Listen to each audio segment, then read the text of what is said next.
Welcome to Gallifrey's Most Wanted. I'm Ross Aiken, and we are back for more comic shop talk, and we're going to be talking The Flood with Mark McManus from Chap One. Say hi, Mark. Hello, thank you for having me back. Glad to. And we picked. I asked him if he wanted to do Endgame, but he has not gotten the Endgame trade. Is it really hard to find? It's really hard to find at the moment. Yeah, it's one of the few that I don't have. You don't even see that many of them on eBay, but when you do, they are quite expensive. So Oh wow. yeah, hopefully Panini will reprint them at some point. Yeah, that'd be great. Maybe with this new Disney deal, they're going to do an Eighth Doctor series, little mini series, and it'll be. That would be nice. Yeah. That's my one Disney dream. What would you want? Old Doctors? No, yeah, just like a 10-episode Eighth Doctor story, and then why not give Paul McGann 2 or 3 little mini series? Yeah. It'd have a draw. It'd be a huge draw. I think it would. He's a fantastic actor. That's the thing. Oh my He's God. such a And underused resource like that. He could. Yeah. Me and Vic were talking about him last week because we were covering one of the Further Adventurist episodes, and she made a comment, and I can't disagree. Is for wanting because to out the Big Finish, he's the one that she looks for. That's he's that wow, what Big Finish, and she's comparing and 60, but she goes, I like 60, but the Paul McGann stuff, it's just, and I would agree that I would rate those two as really the biggest and have the best quality of their catalog there, and he can do it, and he's had great companions, I'm a huge Liv fan. I love Liv. And Ruth Walker is a bigger name on TV over here than Paul McGann is. I mean, Paul McGann you do see regularly on TV, but it is Ruth Walker, isn't it? No, Nicola Walker. Nicola Walker. Sorry, Nicola Walker. You do. She is the the lead in series, TV series like kind of primetime dramas over here. She's she's got really a couple. She's got a cop show that I like where it's about cold cases. Yeah, and there's a show where she's a lawyer from a family of lawyers as well, and that's very good. All right, because I love her. I think she's an amazing actress. Yeah, terrific. And the character's really good. And I've enjoyed. I really liked. I haven't bought the one that is the first non-box set one. That's next. Yeah, I've got that. I've got it queued up, ready to listen to. I'm far behind that I'm just listening to Jenny box set 2. I may skip ahead. I do skip ahead, like when certain things came out, like when the Annihilators came out. That was brilliant. That was absolutely brilliant.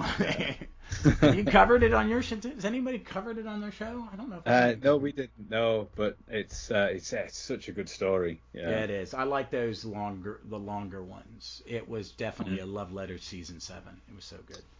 Yeah, and Troughton's son makes a fantastic second Doctor as well. Yeah, he does. I like Frasier's. Frasier's is pretty spot on, and I like Peter Purves' first Doctor.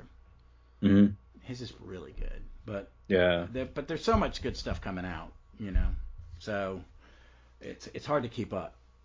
Definitely. And I'm listening to Sandman audio play on Audible, which is stunningly good. Oh, cool. Yeah, it is really good. It was really good. So, but let's talk about comics. This is The Flood. I'm looking in my Panini book, and you're looking in your hardcover reprint of the Panini book. Yeah. It's all these names of people I know or I've talked to online. But this is a nice. Mark messaged me. Are we covering the whole trade? And I went back and looked at the table of contents. And went, no, we're not, because this thing is huge. It has 8 stories in it. I mean, 2 of them are short, or 3 of them are short, but some of them are long. And this is all but one is written by Scott Gray. Mm-hmm. You have the likes of Roger Langridge does a story, which is fun. Adrian Salmon does one. Oh, is that the... No, that's the... Yeah, there's one that's made to look like an old First Doctor comic strip. And then there's just the regular team, which is a lot of Martin Geragthy art, which I like. who works on the animated, did a lot of the animated design.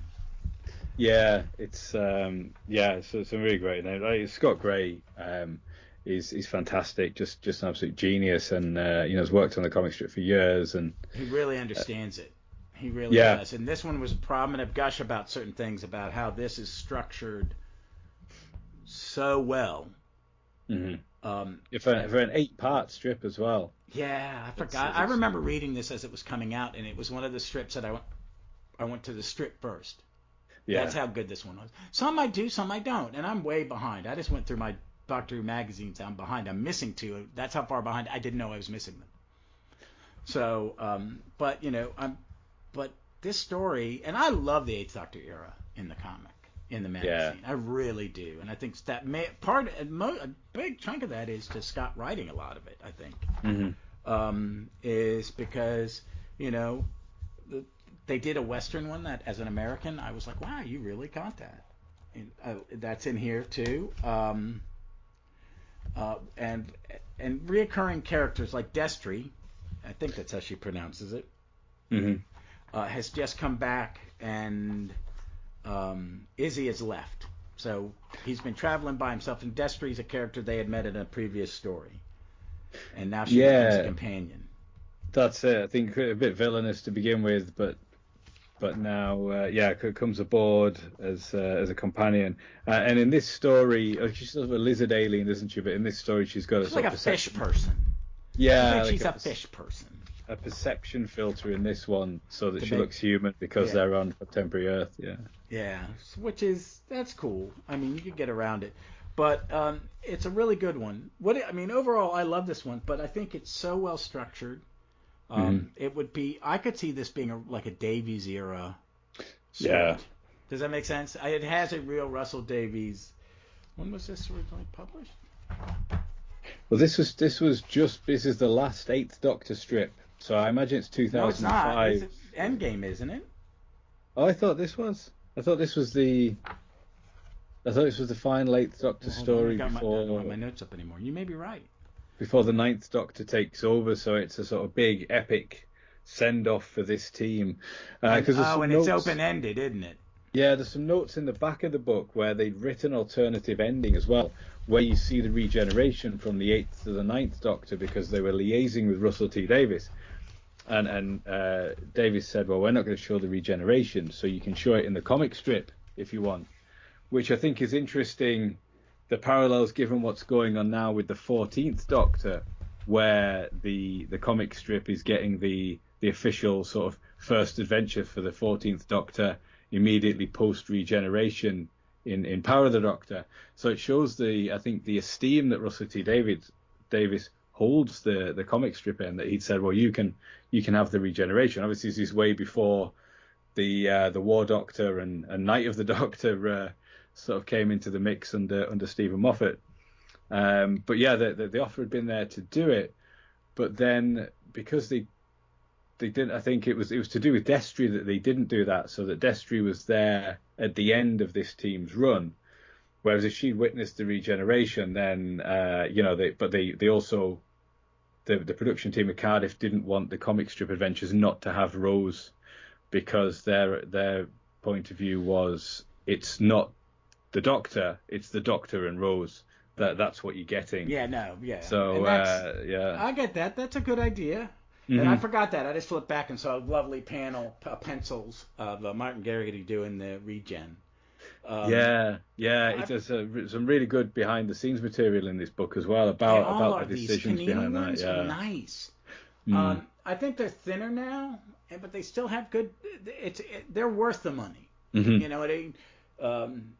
I'm like way behind. I don't, because I have all the magazines since it went square bound is what I've kept, and I've got I think I've got everything in some format or another. I mean, but this is really nice. I think this collection is amazing, but this is the sheer volume of it. And I remember when I thumbed through it, I went, oh, I remember all these stories. The one where the 8th Doctor's at a bar and he's talking to the bartender, and when he leaves, the bartender ends up being Frobisher. Yes, yeah, I love that one. It's so good, man. It's so good. It's a Cheers reference. The title. Is it where nobody knows your name or something like that as well? That's the name of the that's the name of the song. Yeah, There's a go. But no, I just love it, and it starts out like a TV episode. They land on the bank of the river, and then they go through the crowd, the shops. Yes, it's Camden Market, isn't it? And you get the sort of well, I suppose you're saying like Destrii's a sort of a fish alien, sort of fish out of water, quite literally, where she doesn't really know how to interact. She doesn't know what money is, so she's trying to order food, and then sort of makes she gets her cultural references from Bonanza, which is bred in the 1960s, and there was a guy named Hop Singh who did talk that way. Yeah, so she makes a kind of racially insensitive gaffe, and then the way that this Tony, the stall holder, becomes absolutely incensed and goes after her with a knife, and I think that makes you think that he's under some kind of malign influence at that point. Yeah. But it's just that he's incredibly stressed out because the stall that they run they're in danger of losing their business basically, and he's under a lot of stress, and he then becomes a friend of the Doctor after that. But then I felt like that was going to be a theme, because the Doctor then uses a racially inappropriate term when they all go to the pub together. But that doesn't seem to be picked up on, and I think that maybe just... I quite recently met some nice red Indians. Yeah. That is, you fuck all. You said that to someone in this a Native American. Yeah. You'd need dental work. That seems, but it just seems that maybe that when that was written, sort of, nearly 20 years ago, that it maybe wasn't seen, or maybe in this country wasn't seen as. Well, I mean, I have a hard time. Hey, I'm gonna give that Scott the benefit of the doubt. I have a hard time how to refer to black people in Britain. Mm-hmm. In America, we call them African Americans. Mm. What do I call them? Anglo-Caribbean? Anglo-African? What is... I don't know the term. That would be the polite term. So I will just say someone of color, person of color, which may be what is yours. I don't really know. See what I mean? Yeah, I don't think we've got a term like that. I think we would just say Black British people. I think, as far as I know, yeah. Yeah, so we have a special. We do it out of it's a polite way of saying it. Instead of calling someone, I have a black friend, which is never, that always sounds okay. Why do you just say you have a friend? Yeah. Say that, and that's a problem that Americans still have. Mm-hmm. So, but that would be, in America, that would be insensitive, incredibly insensitive. Yeah, and it made me think that was something about a theme of the episode, because Destrii had just made an offensive, inappropriate comment. The Doctor had, but I do think that was that's not not kind of intentional, in that sense for the Doctor to have said that. So we'll start with part one. They get in what is his name? Tony? The stall vendor? Tony, yeah. Tony, I think he is being influenced, because the barmaid in chapter 2 starts to laugh hysterically at a bad joke, and they have to calm her down. Right. So it's maybe the start of the reign that the Cybermen are using, or maybe just some experimentation. Yeah. Yeah, and we're introduced to all these characters. The two agents that work for that special group that we talked about in the last podcast. Yeah, the part of MI6. And this whole chapter gets the Doctor and Destrii, Tony and his sister, and then the two agents all on the same page. Mm-hmm. You know what I mean? They get them introduced to the story, and the cliffhanger panel is amazing, where you see these invisible Cybermen right behind you, behind hold on, I forget her name, but the woman, the female spy. Yeah, with one of them reaching out towards her as well. Yeah. It's fantastic shot, isn't it? And the design of these Cybermen is God, one of my favorites. And again, in the sort of behind the scenes material, it's very interesting. The sort of thought processes behind it were to make them look like it wasn't a man in a suit, because in comics you don't need to have a man in a suit. You're not tied by the human frame. Yeah, and also to make them look a bit more androgynous, because the idea that, if people are being converted, then half of them would be females as well. So all that thought that went into them, and they're such a great design. I think part of it was this sort of like iPod generation as well, in the way that Cybermen have the Cybermen. Yeah, that they've sort of reflected technology as they, as they've gone through the years since they first appeared in the TV show. And now it's this very sleek, smooth design, like an Apple product. But yeah, they look absolutely amazing. I mean, it's stunning. I'm pulling up the cast of characters. But we're all introduced to them, and then the next chapter opens up with MI6 watching the Doctor on the big screen. Mm. Yeah, and it's the MI6 building as well in Vauxhall in London, which would be familiar to anyone who's seen the James Bond films, I suppose, that that hasn't been to London. It's it's that sort of iconic building that was blown up in Skyfall and then finally destroyed. I thought it was made up. Spectre. And then someone had to say, no, that's actually their MI6 building. It's like, why is it in the middle of a city? Yeah. Ours is called Langley, and it's surrounded by acres of woods. Yeah. So I think it's not really Langley as in the building's name is Langley. It's just it's in Langley, Virginia. Yeah. So I think it's so that they can launch the speedboats onto the Thames out of the out of the walls, like in The World Is Not Enough. I think that's why it's located there. Yeah. But I like how each of these comic page count isn't much. 2, 4, 6, 8, 10. Wow, wait a minute. 12, 14, 16. That can't be right. I'm trying to see how much a chapter is. 2, 4, 6. 6. They're only 6 pages long. But a lot happens, and it moves the story along. This whole second chapter is pretty much just them in the pub, talking about, sharing information. The two spies, Tony and his sister, and then Destrii can see the Cybermen. Yeah, she's got a wider range of vision and light and things. But yeah, you're right. There's a bigger cast than most comic stories, and they pack in a lot of plot, a lot of character, and humour as well. There's still time for humour. You've got the scene in the pub where the Doctor's mistaken for he's mistaken for Lawrence Llewellyn-Bowen, who I assume isn't famous in America.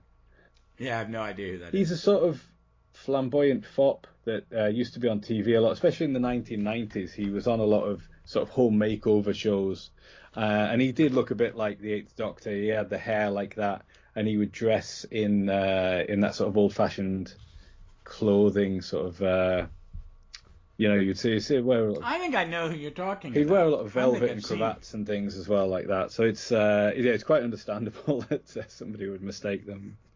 So that's quite although it's a little bit dated now, it's quite a funny thing to happen to the Doctor. But then they have a ballroom brawl, and Destrii, it's a lot of action. It ends with another great. What really got me on this thing is the cliffhangers are great. Yeah, they really work. Like wait a minute. And it's because I'm a jaded comic reader. I've read so many comics that they're simple things sometimes. I don't really pay attention to them anymore. Mm-hmm. But it's great. You get to see him whip out a sonic screwdriver. And he makes the Cybermen just start beating each other up. It's great. I mean, and it's then they start talking about the emotional distress, people in the thing. and they have it just in one panel. That woman sitting with the spilt milk, she's crying, literally crying over spilt milk. Yes. I love the attachments that come out of the Cybermen's fingers on this as well. The kind of sharp little tools and things that they're going to use to overcome people or convert them. Oh yeah, and then you see them kind of using them when they're talking to the spy that's with Paul, with the Eighth Doctor, is calling his two compatriots who are at the TARDIS, and they've been taken over by the Cybermen. Yeah, so you got the idea that these fingers are embedded into their skull and controlling them. Yeah. Oh yeah, that would be another terrific moment on screen. And when you get things from the Cybermen's point of view as well, and it's like a heat vision camera, it's like the Predator or something, isn't it? It's those are really cool shots as well. Yeah, and then they're being chased by trying to think of the term what I was thinking about. Those two-wheel things tour guides take people on. The Cybermen flying through the streets of London, chasing the white van that the Doctor and all the other people are in. And they crash the car, and the spy grabs the Doctor and heads to the helicopter from his folks that have showed up, leaving everybody else in the wrecked truck. Yeah. Yeah, so leave Destrii and Tony and his sister behind. Yeah, and then Destrii, she does pretty good. Yeah, she can hold her own against the Cybermen. It's just sort of force of numbers in the end, isn't it? That over. Yeah, and another great cliffhanger is where they're holding her arms and she's screaming no, and you see the probes on the hand over her face. Yeah. Those are. I mean, this is so vicious looking and horrible. Yeah. And it's a close up of her face. It's a really wonderful panel. And then the cyber leader shows up and tells them to stop because they realize that this, what they see isn't what we've been seeing. They see the fish person. Yeah. And oh, wait a minute. She's not that way when they're looking at her in the cliffhanger, the other one. But he's scanned through the disguise. Okay, that's what. Yeah. Okay. And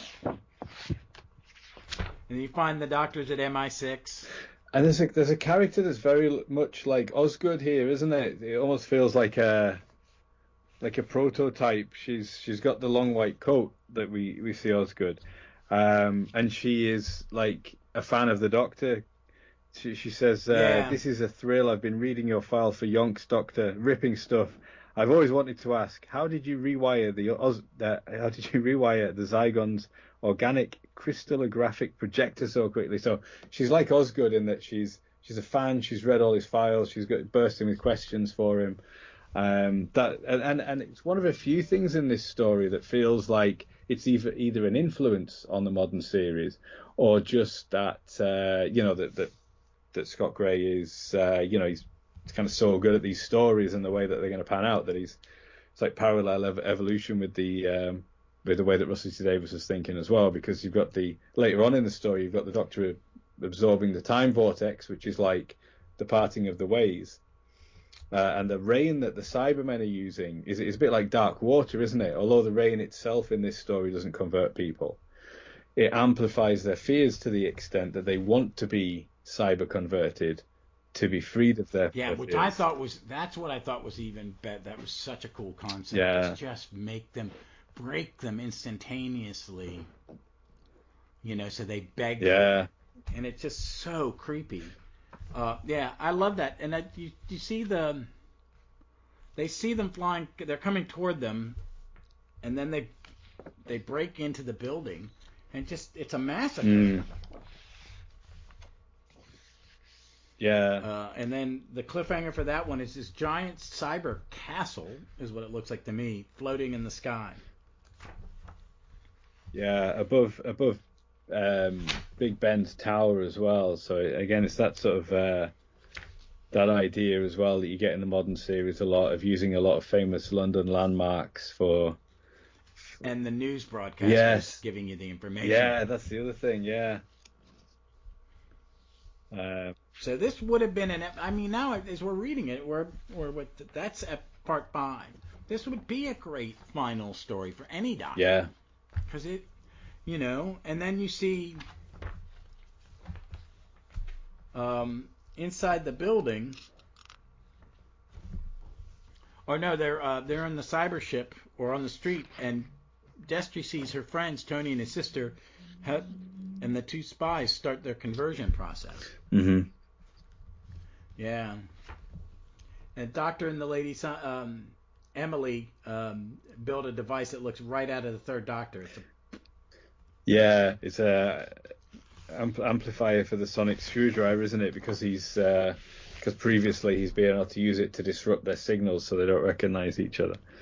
But these are Cybermen from the future. They're time traveling Cybermen. They're way more advanced, and they've quickly overcome that. And they don't have any of the traditional Cyberman weaknesses in this story, do they? They're sort of gold or anything like that. They do seem much more unstoppable. Yeah, and I like it how they crushed the sonic screwdriver, which would have been because a new one would be coming with the next Doctor. You must destroy the Doctor at the end. So. Yeah, of course. And it's great, and it's just the dialogue between him and the cyber leader is just so good. And then you see the rain the first time, and it pours in through.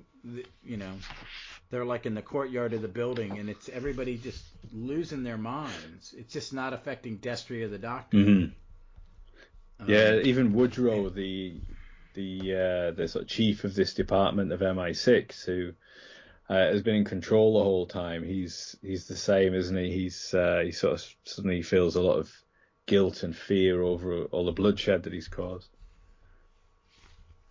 Yeah. And you just see the crowd screaming all this different stuff. Mm-hmm. And then that line where the cyber leader, they're all begging, the Doctor and Destrii are in shock, and the cliffhanger is the cyber leader going, "Salvation will be yours." Yeah.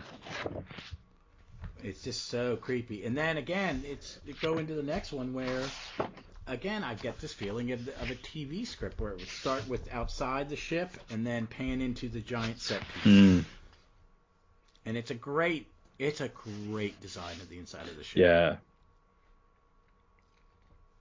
It's very spacious, open, very sterile looking.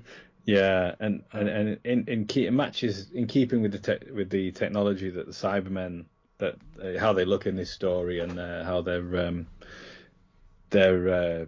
sort of hover platforms or whatever you call them as well. A lot of curved lines. Everything's has got a not a bow, but like everything's got a curve to it. Their legs have a roundness to them. Their heads, it's a much more fluid looking design. Yeah. Than any Cybermen we've ever seen, and we see they're telling the Doctor's plan as bad guys do, and then you meet the cyber controller, and that's a beautiful design. Yeah, it's got the sort of the black sections as well, which is in keeping with the cyber leaders on TV, isn't it? The 80s Cybermen have the black handles on their head and things. Yeah, but I mean, it's just.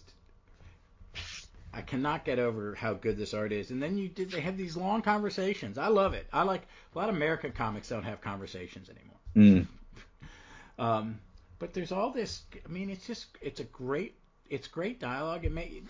I can hear McGann in my head. Yeah. Talking to a Nick Briggs cyber voice, and you see the cyber leader shows the Doctor. Well, this is what this world's really like, and it's protests and violence and hurt people and starving children and people in blindfolds, Mm-hmm. And he, a great thing. And then the cyber leader shows you, and you see all the characters that you met in this story, and it's they're too far along. They've all been partially converted. And that reminded me, the circuits kind of growing on the side of their faces is a little bit like Nightmare in Silver, isn't it? When the Doctor's got that, when he's been partially taken over by Mr. Clever. And it's also something that happens in Star Trek with the Borg. Yes. You put those things in your neck and you'll see the veins. Yeah, of course, go. yeah.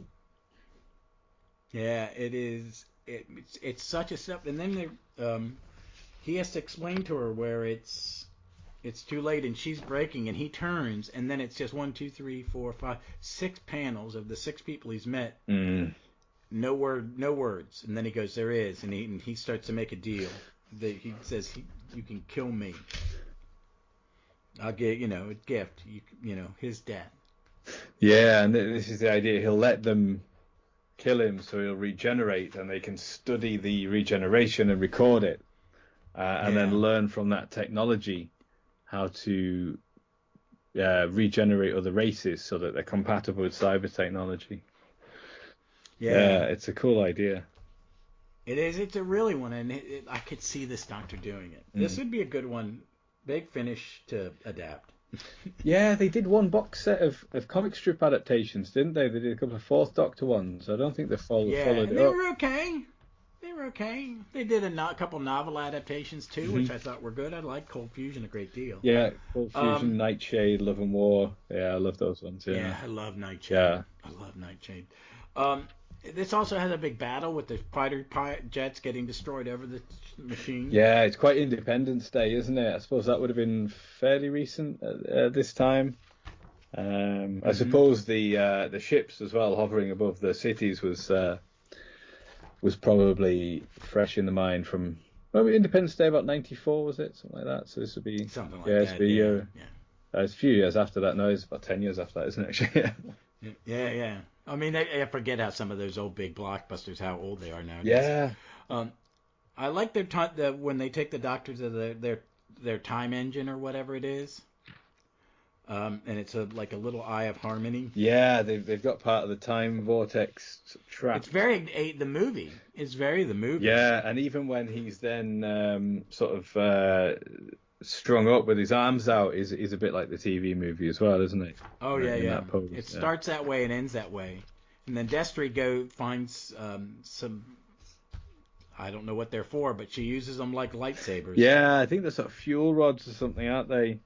Convection rods. But yeah, they do look a bit like lightsabers. So at this point, the Doctor has been manacled into this device, and then the Cybermen reveal that they aren't going to honour the deal at all, where the deal was that they would leave the Earth alone. So he lets Destrii know that they'd be a handy weapon, and he's already previously unpicked her handcuffs.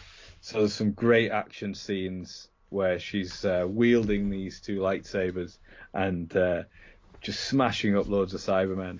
Really dynamic, cool art.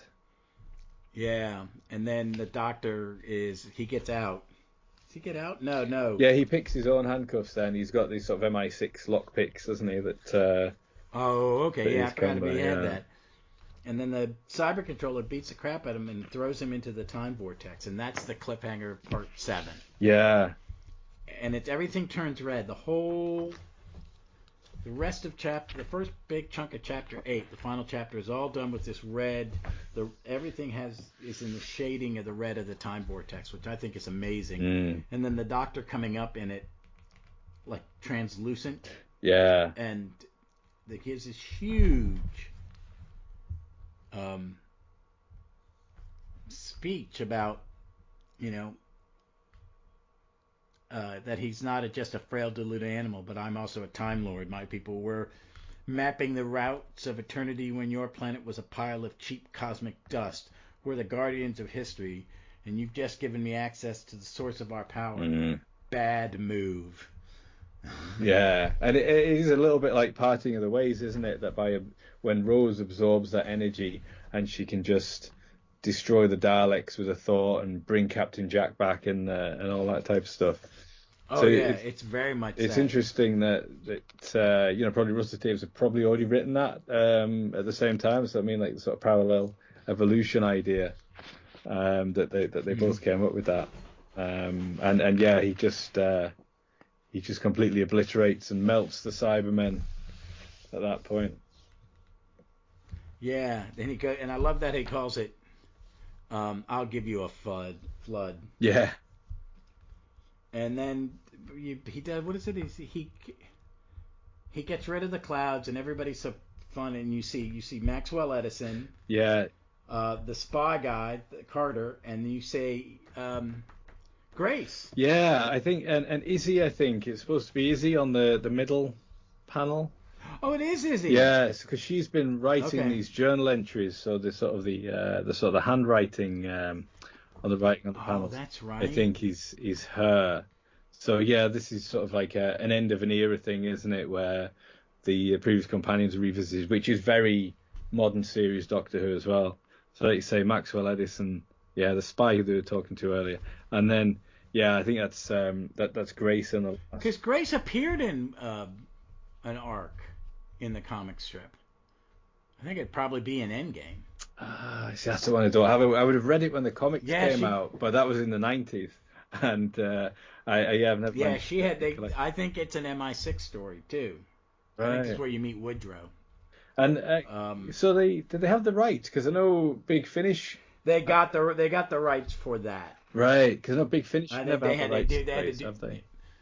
No, because Universal is the way our system works. Because it was, it's kind of like in the old days, like the Brigadier is owned by the family of the people who created it. Yeah. Because of the Universal TV rights, I think is part of the problem. They, the only thing that, and the only things that reverted to BBC was Paul McGann's Doctor, the two different Masters, and the TARDIS. Right. But I like Izzy convinces him not to go. He thinks he's going to be wasted, and then they take off. Yeah, he sort of he has the opportunity to become one with the vortex and things, but then he needs to save Izzy because she's gonna fall, so he escapes to save her. And then the ending is really beautiful, isn't it? After the big explosion of the ship blowing up, it's a really nice scene of them back on Earth. It's a really bucolic sort of countryside where they've landed. Yeah, that's really nice. And as I say, the sort of open-ended ending where they just walk off hand in hand. So presumably they have some more adventures before. Well, what we now know to be the Night of the Doctor is the end of this incarnation. Yeah, I liked it. It very reminded me of Survival. Yeah. And Walking to the Sunset, and it could be. She's talking about the leather jacket. It could be Eccleston's leather jacket, or it could be what we've seen in the War Doc. What Paul McGann's going to look like later. Yeah, I think the intention is for it to be the Ninth Doctor one, isn't it? Because the costume would have been revealed by that point. But yeah, we've now seen the later Eighth Doctor in, like you say, in leather jacket, the War Doctor, and the Ninth Doctor. He went through a real phase, I suppose, didn't he, of jackets? Yeah. Overall, what do you think of this?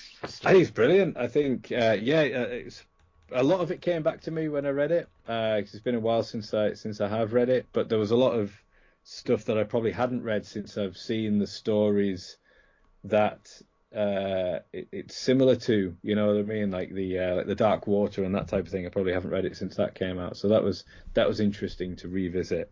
But yeah, I think for a finale or for a farewell to this Doctor in this format, such a big epic story. It was so good. I forgot how good it was, and it just made me kind of forget. I mean, because I'm so far behind in the magazine, I keep it more for reference stuff, but and out of habit as a collector, and that's collectors. I've learned to curb my collecting thing to being very strategic. I'm paying extra for a DC comic app because I won't have to buy the comics because I don't have to wait 6 months for them to be on the app. They have this new extra special, whatever. And I have the whole library, so I have. Hopefully, it's going to get even better. But that's what they promise. Promises. But I mean, I think that I'm so far behind. I forgot how much I really, really, really love this strip and this era of the strip. I like everything. The Paul McGann stuff. Scott's writing is so good. These stories are so well put together that I can't gush enough about how good they are. Yeah. And it was like I was watching in my head. I'm reading the comic, but I'm also like reading any book. I'm kind of going, what does it look like? It's movement. Is the movement? I like a comic artist who will show movement and show me a progression. Like the panels are moving me along, and not in a bad way, but guiding me in a good way. Like, this is what you go. And it's just, Geragthy's art, I've always loved it. I always will. It is a very simplistic, clean style, but it isn't lacking in imagination. His designs are incredible. His use of panel layout when he gets into an action sequence is great. And Scott's writing is superb. I think this is one of the, I would rank this with any of the, any other Doctor Who comic. Yeah. That I've loved. I would say, you and me both gushed about Paul Cornell. But this is better than his third Doctor one. Maybe not better than, I don't know. I'd have to think. You know what I mean? It's really good. I think so. Yeah. I think the third Doctor one, the Heralds of Destruction, it fits so perfectly into that era. Whereas this is an era that Scott and his team created, isn't it? And it's a perfect culmination of that. And as I was saying, it's so perfect. So was this published before the new show premiered, or was this published after? I think my understanding is this was the last strip to go out before the broadcast of Rose. But they knew who was the Doctor. They knew basically what was going on. Yeah, because again, they talk in the behind-the-scenes stuff that there was some flexibility built into this, that it could be more or fewer parts because they didn't have the broadcast date of Rose. So they knew this was going to be the last story for the Eighth Doctor in the magazine, but they didn't know exactly when that was going to go out. So they could have made it more or fewer parts if they needed to. Until they had a date, so that this finished up the Eighth Doctor's comic adventures, and then the first issue after Rose was broadcast, they've got the Ninth Doctor and Rose in situ for the comic strip thereafter. Yeah, this was released. Part 1 was released on the 22nd of July 2004, and the last part was released on the 3rd of February 2005. Yeah, and then it wasn't long after that. It was March, wasn't it? March 2005 that Rose went out. Yeah. And it does it. It says it is Izzy, Maxwell, and Grace. I'm looking at the TARDIS wiki for some of the trivia because sometimes they get it right. Here's something. This comic was originally going to end with the regeneration of the Eighth Doctor and with the BBC approving the plan. However, a condition imposed by the BBC and Russell T Davies, namely that the Ninth Doctor could not be seen to travel with any companion other than Rose, rendered this unworkable, and the idea was abandoned. And then there's a little note to that. Thought was given to a storyline that would have had Destrii travel with a Doctor who was trapped in mid-regeneration with a flaming head and hidden features that the writers and artists compared to Dormammu in Marvel Comics. I don't know if you understand it. He's got his Doc Strange villain. His head's a big yeah, it's another character from the first Doctor Strange film, I think. Yeah, it's Dormammu, isn't it? Yeah. But yeah, he doesn't end up with the big flame. Yeah. He's a big, I just covered a series in my Doctor Who podcast, the Avengers Defenders War, and him and Loki are the bad guys in it. Because in the comics, Loki accidentally forms the Avengers. Right. By trying to fight, so. Cool. But this I was considered too much effort for too little reward, considering the main purpose of regeneration story was to see how the companions react to the new Doctor. This story comic was released in the graphic novel, and what's this? Hold on a second. It would not be until Doctor Who Monthly issue 400 in October 2008 that the comic strip would introduce another non-TV comic strip companion with Magenta Price. Right.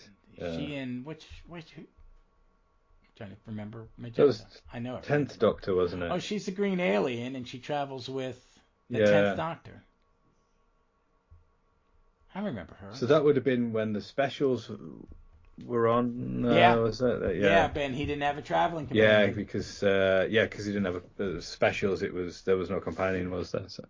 Yeah, I mean they did it in the IDW would have him with or without the companion from the TV show.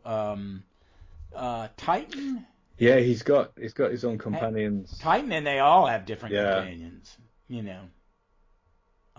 And if you're going to see him with a regular companion, that's an oddity. I think Capaldi, half of his were with, like, half were with Clara, a quarter were with a made-up companion, and a quarter was made up of Bill. Because he only had 4 years. Yeah. But I like him. I think Panini, Marvel, whatever, the people in the Doctor Who magazine team have always done good work. And they're very different era to era, and they're all very entertaining. I just think a really soft spot for this year. I mean, I'm way behind on anything after this. I mean, I'm spotty. Like the miniseries from Titan, I've read and I've read all the Jodie stuff. But because Titan was putting out so much, I got way behind. So there's a lot of Capaldi I haven't read. I've read most of the Matt Smith because that was my favorite of the three when they had the 3 ongoing 10, 11, and 12. Just because I liked Simon Fraser's art and Al Ewing was writing it, and Al Ewing's one of the biggest names in comics right now. He's doing 5 or 6 titles. He may be the new Avenger writer in a few months. I have a feeling if they don't ask him to do it, something's wrong, because he's doing little mini Defenders stuff and other things he does, and he writes on such a higher level than a lot of comic writers. He's a unique talent, and he'd be great. But his 11th Doctor stuff is just amazing. And it was weird because I'm reading it. It's like, why is this so good? And then I went, oh, it's Al Ewing. Yeah. I haven't been paying attention. Because with the Doctor Who stuff, it's never anybody really famous. The only other famous was when the woman who drew Why the Last Man was drawing, I think she was drawing Tennant for IDW. Right. And for comic readers who know, the more, the Vertigo stuff from DC, Why the Last Man is an incredibly well-respected comic, and her art is amazing. These are good. This one was good. I think Scott Gray and Martin Garrity are really, I think, two of the best Doctor Who comic creators there are. Because I do love this era. I may read some more of this. Since it's off the shelf in between reading stuff I have to, but I'm going to read for my comic podcast. Yeah. Because they're just so good. Yeah, I love doing these podcasts because it's sort of forces, it gives you a reason. To revisit them in a way that, like you say, there's so much new stuff coming out that you get time to. But yeah, I'm sure I'll end up reading the rest of this collection, like you say, while I've got it out as well. And I noticed the name. It's Roger Langridge, who does the lettering. Yeah, he does the more comedic looking stuff. Yeah, he's on Twitter as I follow him at Hotel Fred, I think. And oh really? At Hotel Fred? I think I may be following. Yeah, last year I got some Christmas cards that he'd done.